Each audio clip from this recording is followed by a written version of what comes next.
Rukovodstvo grada Zrenjanina obavilo je značajne razgovore sa italijanskom kompanijom Tehnostrukture. Prvo su na radnom sastanku investitori pričali sa gradonačelnikom Zrenjanina Čedomirom Janjićem i njegovim saradnicima, nakon čega su obišli radove na izgradnji hale.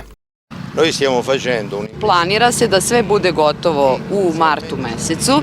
To je ono što naravno zavisi će mnogo i od vremena, ali u principu je cilj da se u martu sve završi. Trenutna vrednost investicije, znači ove prve faze o kojoj sada govorimo, je oko 3,5 miliona evra, s tim što je namera da se uloži u narednom periodu ukupno 6 miliona.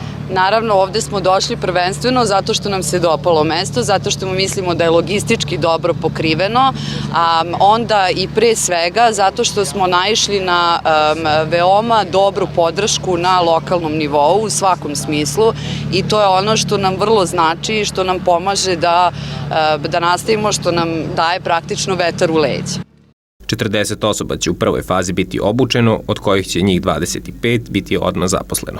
Većina proizvodnje je automatizovana, a najvažniji deo obuke će se realizovati u Italiji. Mene raduje kad čujemo od investitora da ima dobru saradnju sa lokalnom samoupravom i se trudimo da izađemo u susret investitorima, da im pomognemo pogotovo na početku. Da, treća kompanija, drago mi je da čujem da već postoje planovi za proširenje kapaciteta, znači ni ovo još nije gotovo, već se pravi plan za novu halu i to je ono što me raduje.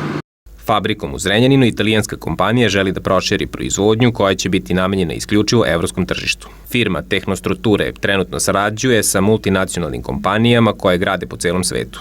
Proizvode čeličnu konstrukciju, čija je namena izgradnja objekata kao što su mostovi, aerodromi, veliki tržni centri i industrijski objekti.